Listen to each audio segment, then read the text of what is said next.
warm welcome to Macros with Mythili, the 18-hour show that takes a hard look at all the major macroeconomic issues and developments in India and overseas. This week, we're going to take a hard look at the ongoing tit-for-tat trade war between the US and China, a war that threatens to engulf the entire world. In March this year, soon after President Trump threatened to levy tariffs on steel and aluminium imports, we done a discussion on the subject in this very show and asked whether it would lead to a trade war. But the consensus amongst our experts then was that even Trump would not be so stupid as to go down that path, since tariffs could only end up hurting the US. But as subsequent events have shown, our experts couldn't have been more wrong. And that is a scary thought. Rising trade protectionism and following from that, poor global growth is often regarded as one of the reasons for the outbreak of the Second World War. Yes, that might be an extreme scenario, even so. But now that trade wars are seeming to be a reality, what do they mean for India and for the world at large? Can they be dismissed as mere tariff wars, as the Secretary Department of Economic Affairs, Subhash Chandra Garg, told our sister publication Economic Times in a recent interview? Or are we just burying our head in the sand in the hope that we will emerge unscathed? We're going to ask two of the best brains of the subjects to join the dot for us. Abhijit Das, Head Center for WTO Studies, Indian Institute of Foreign Trade, New Delhi, and Rajat Nag, former MD, ADB. Welcome to the show, Abhijit, Rajat. Let me start by asking both of you in turn. Are you surprised by Trump's sheer persistence with belligerent actions? After all, it's been more than a year since he was sworn in, and during that period we've seen a lot of bluster. But this is the first time we're seeing some very potentially dangerous actions. So my question to you, is this only the tip of the iceberg? Let me start with you, Rajat. Mythili, since I was one of those who had hoped that sanity would prevail and cooler heads will prevail, I'm obviously in that group that you mentioned were wrong, and I plead guilty to that. I think we have to start to accept that Mr. Trump really means what he says and probably says what he means. And therefore, we have to take what's happening very seriously. Yes, I had hoped that cooler heads will prevail and that the US would recognize, that Mr. Trump would recognize that this is one war that nobody is the winner in. But he seems to have decided not to be worried by facts or figures. So there's no point of trying to make the case why this will be bad for the US, let alone for the world. Therefore, I think, A, we have to take this seriously. Okay. And B, the rest of the world has to make sure that it has even cooler heads. Okay. And reacts not emotionally, though it will be very tempting, not go for a tit-for-tat, even though that may be very appealing, and to really think what will be in the best interest of the individual countries and therefore hopefully the world. I think we should accept, sad as it sounds, that Mr. Trump will do what Trump does. Okay, we'll do what Trump does, but obviously, do you agree? And also in hindsight, do we only have ourselves to blame? Because maybe we should have expected this all along. Have we been caught napping? Because when Trump raised tariffs on solar cars and washing machines in January 2018, and then again in March on steel and aluminium, the world failed to rally around against the US. Are we really paying for our sins? And could we have done anything to prevent this from happening? Mythili, one important point which I want to make is it's not Trump. It's not steel tariffs. Okay. If you look at the history of GATT and WTO of 70 years, there have been many episodes when the United States showed scant regard for trade rules. Okay. 1950s, when it came to agriculture subsidies, 1960s, textile sector quotas, 1970, voluntary export restraints on automobile sector. Okay. So what Trump is doing is carrying on a long tradition, a dubious tradition, whereby United States, if it fears that its economic interests are being hurt by respect for trade rules, doesn't blink. Feels free to depart from the trade rules and imprints its desires on the world, and the world followed at that point in time. But now we are in a different era where there are important countries like China, maybe European Union, which has led to diffusion of power, and United States finds itself in a bit of a bind, and hence the war. Earlier, US departed from trade rules. There were murmurs. Nobody questioned. No one questioned. But now questions are being raised. So we need to keep that one fact in mind. So it's not just Trump. It's continuity in US behavior. Second point, What Trump is doing is two things. Number one, through these steel tariffs and aluminum tariffs, he's trying to bring back, rather turn the clock back and get back employment in the Rust Belt. Whether he succeeds or not is an open question. So that's really about past, but his actions are also about the future. Okay. And when I say about the future, I really allude to his attempts at trying to discipline China at the pretext of preventing China or punishing China for its intellectual property theft. It is imposing tariffs. But the US economy is doing quite well at the moment, Abhijit. It's doing well, but what Trump wants to do through its actions against China on intellectual property is to prevent China's ascent in the technology sector. Okay. And that brings me to the third point. Some of the countries were perhaps, when US launched its actions in March, they were perhaps having some sympathy with the US view that, okay, US will reign in China. That's why they were not very open in their criticism of United States. Okay. But when the US action started hurting them, now they've come together. They've imposed retaliatory tariffs, or they are threatening to impose retaliatory tariffs. That's one stream. Second stream is 6-7 WTO members have filed a dispute against US, and on 19th and 20th of this month, they will be jointly fighting the first stage of the dispute. Okay, so let's see what happens. But Rajat, there's a widespread belief that even though we also have a trade surplus with the US, since it's only about 1/10 of China's bilateral trade surplus with the US, we may perhaps escape Trump's wrath. Is that a safe assumption to make? But let me answer that question by building a point that Abhijit made, which I think was very important. I think we should very consciously, we, not just India, we as the community at large, should get away from this trying to somehow escape the wrath of the Americans, and therefore try to do side deals. Please, my lord, please spare me, and then rest is okay, you can do. Because I think that will play exactly into the hand that Abhijit is talking about. The world has changed, as you very rightly said.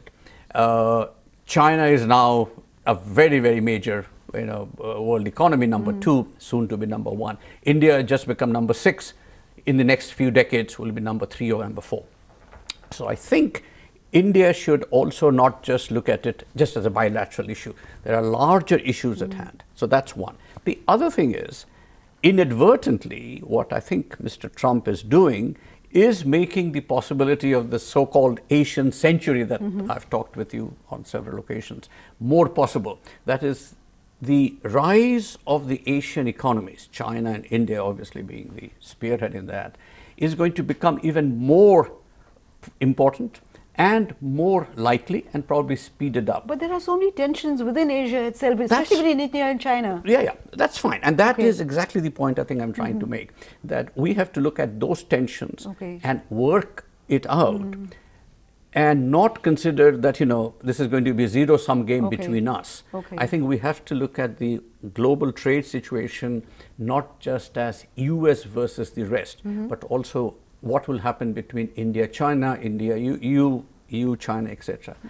And therefore, as I said earlier, I hope cooler heads will prevail in the rest of the world and take this sort of macro view that I think Abhijit is saying, which I think is very important. Okay, but obviously when you're dealing with somebody like Trump, because he says trade wars are good and we can win them, that's been his position. And Europe and China have already threatened to retaliate with tariffs on many items that are imported from the US. We've also retaliated, but only with tariffs that have taken the US to the WTO. But as we're saying, is that really the way we wish to go? At this juncture, Mythili, I don't think there are too many options.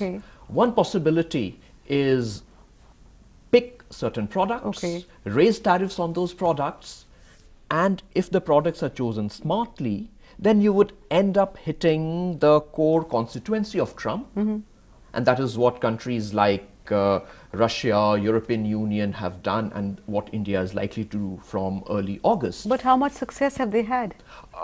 Time will tell. Time will tell, but at this juncture we are already hearing voices from within the United States which is questioning what President Trump is doing.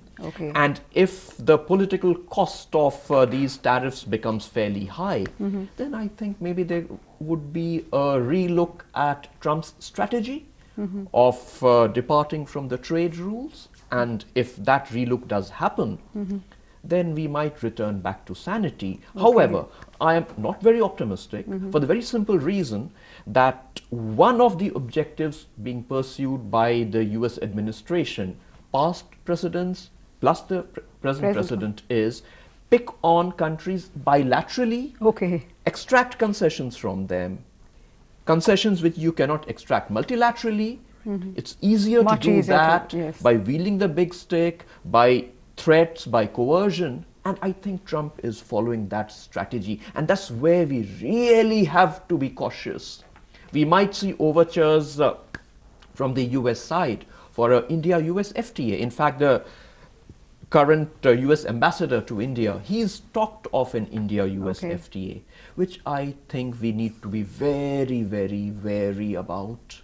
But the problem, Abhijit, really is that the world is not united. And as we've seen even in the case of, the recent actions of Trump, there is no unanimity against it with the rest of the world. In fact, that brings me to my next question to you, Rajat. Protectionism hurts over the long run, but in the short term, countries do gain. And this is what Trump is being clever enough. He's trying to get that short-term gain and forget about the long-term costs. So is that really a viable option? As you rightly said, it does have short-term gains, even if they are sometimes a mirage, and long-term costs. For example, putting tariffs on steel and aluminium is not going to bring back jobs in the steel industry in the Rust Belt. And the US economy is doing very well. A, and B, the people that he says is helping are actually going to hurt. Because, just to brandy a figure, 800,000 people roughly are in the steel, aluminium, production-related work, who are presumably the group that Trump is trying to protect.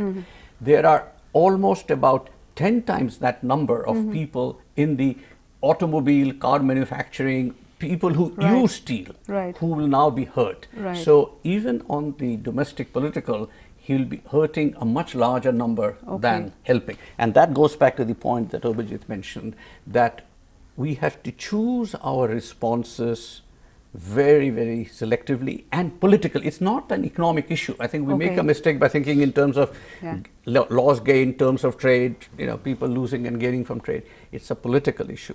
But to go back to your point, you're absolutely right. There are short-term gains from protectionism, excepting I think it's very short-term, and the long-term costs are high for everybody. Yeah, but then we are assuming that a person like Trump will see reason. That, of course, is a big if, but I'm afraid it's time for us. I think we should not expect him to see reason, but he will listen to his political base when they start to talk. Now, will they do it soon enough to make a difference? Time will tell. But they are the ones who will hurt more than the rest of the economy. But it's the only thing is that the US is such a large economy, it could end up hurting the world. But I'm afraid it's time for us to slip into a very short break. So please stay with us. We'll be back very soon.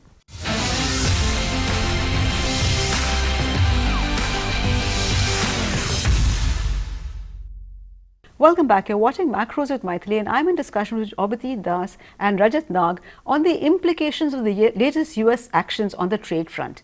Abhijit, trade wars will affect currency markets, push up prices, inflation and interest rates, and adversely affect growth across the world. But for the benefit of our viewers, can you explain how the linkages work and why they viewed with so much dismay? Why are Trump's actions arousing so much angst all over the world? There are many different channels through which Trump's actions will play out.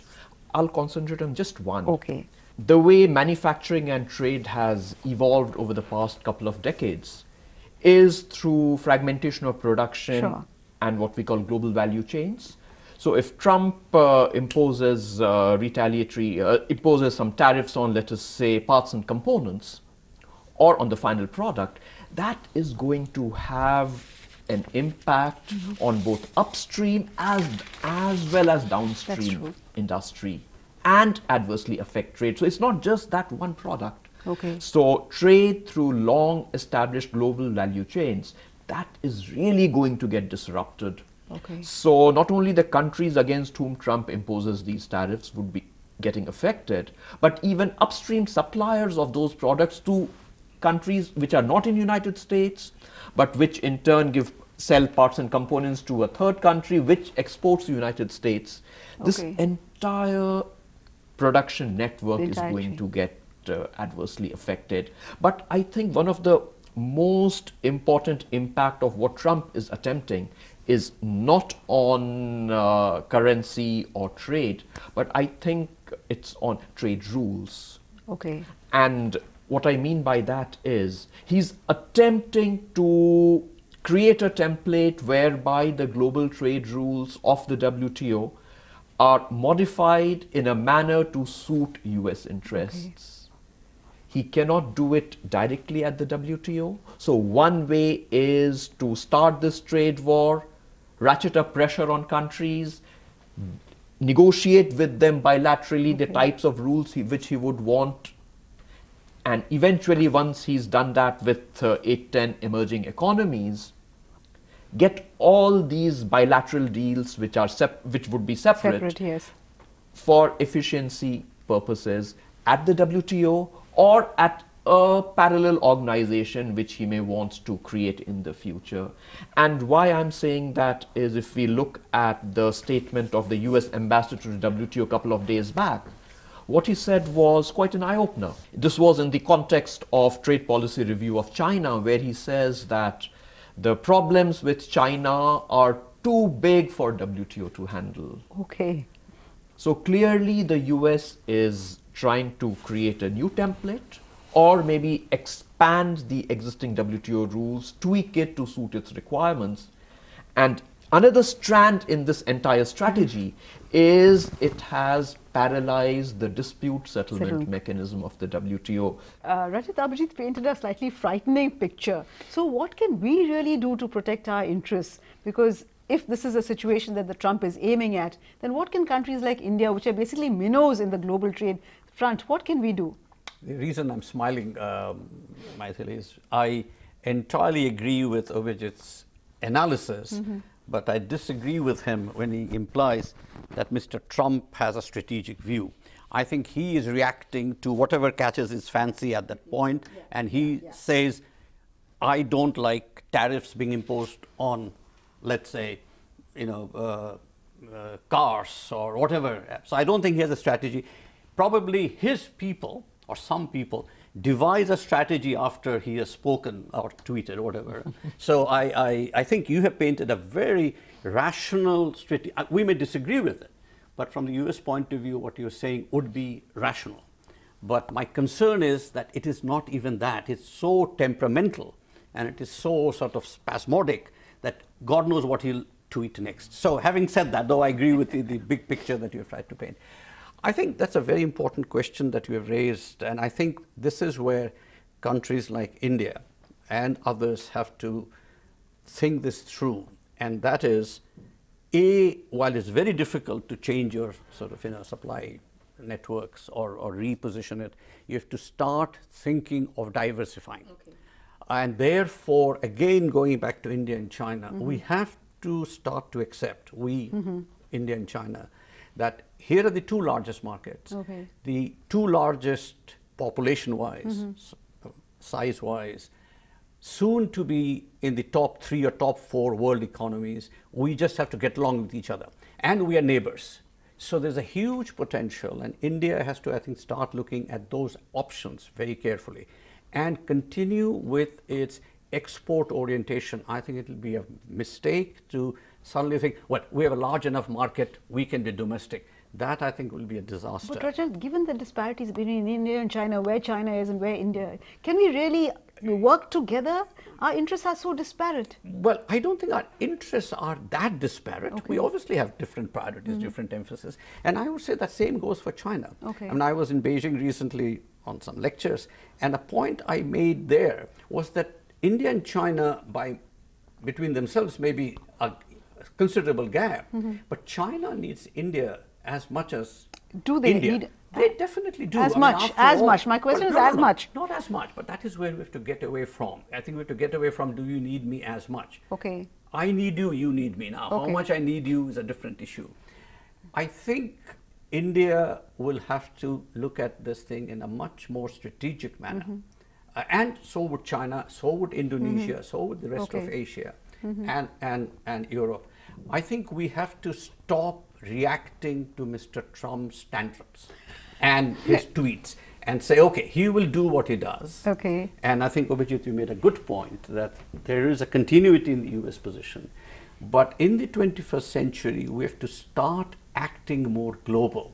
We can't always sort of, kneel at the temple of somebody else. Trump's plea really is that the US has a huge deficit with China, and this has resulted in huge job losses in the US, etc. But as we are seeing from latest US data, the US economy is still doing quite well. So what is Trump's angst really all about?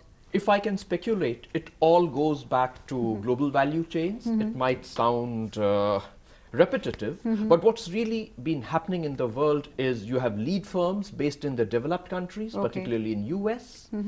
These lead firms, they, based on economic consideration, they decide where will production and other economic activities take place. These economic activities take place perhaps outside, mainly outside United States. These generate jobs in those countries, and this is a critical point, they generate jobs there, but the incomes of lead firms are really very large from the entire set of activities. In other words, it's the lead firm which gains huge amount of income, could be 60%, 70% of the entire activity. Jobs don't get generated in the developed world, but income accrues over there. Jobs get generated in developing countries. It would have been good if the income which gets generated for the lead firms were reinvested in the developed world. That is not happening. But the US economy is doing quite well now, Abhijit. So how is that possible? It's doing well, partly because of the income generated from global value chains. But this is not being reinvested. This is being financialized as returns to shareholders.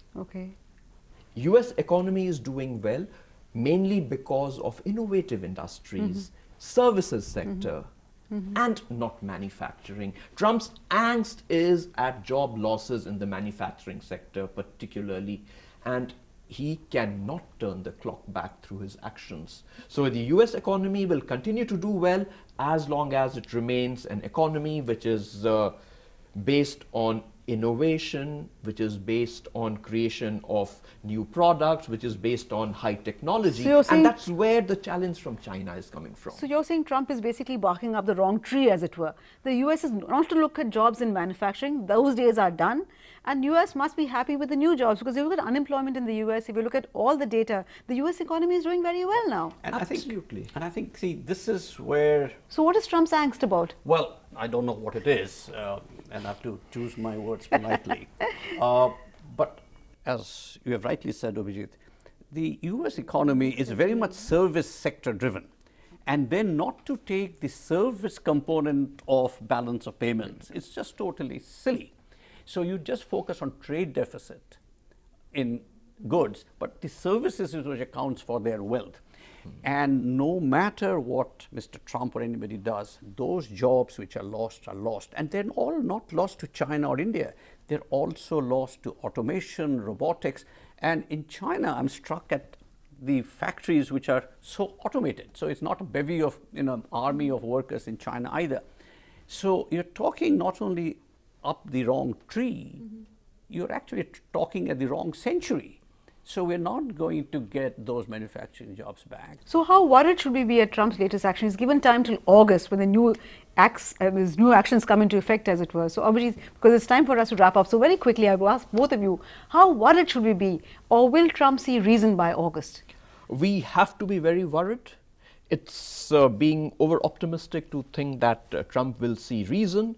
And the way forward for a country like India is really to not hesitate in being part of a global set of countries which might think of collective responses, to induce President Trump back on the path of rationality, on the path of respecting trade rules again. Okay, I understand we're trying to invite him for the 26th January parade. So is that one way of placating him? I hadn't heard this, and I hope not. But be that as it may. But can the world really get together against, gang up? We have so many diverse interests amongst ourselves also. We do, but you see, I think we've got to stop thinking of ganging up against Mr. Trump. First of all, he's irrelevant, quite frankly, as an individual. We cannot... As a US president, that's the point. No, that's the point. That we have to think of the US economy, the world's largest economy, a very important market, and you know, we've got to think beyond Mr. Trump. I mean, US has existed before Trump and will exist after Trump. So I think we've got to take that larger view. I fully agree with what you're saying, that we have to expect no change, as a matter of fact, the worst by August. But we've got to get away from this zero-sum game mentality. That is, we strike a deal with the US, please spare me. And but isn't it each country for itself? No, Where is the unity? No, but I think that is what has to emerge. I think that is exactly what has to emerge. Countries have to say, India and China have to lead, India, China, EU, Latin America. We've got to make sure that we don't withdraw into our boundaries. That will be terrible. But our interests are not too diverse and disparate. Well, see, our interest is selling more of our products. Right. Our interest is greater prosperity for our population. Right. So if we can't sell soybeans to X, can we sell it to Y? The worst will be if we sort of pull down the hatchet and go internal. Remain global, and I'm quite sure US will remain global as well, and we just have to rough it out. Okay, well, that's very heartening to hear, because the way the US is such a superpower, one always dreads what the US can do, particularly to countries like us. Thank you so much, Rajat, as well as Abhijit, for joining me in this discussion. Thank you also for watching. Remember, we'll be back next week with yet another edition of Macros with Mythili. Till then, it's thank you and goodbye from all of us at TT Now.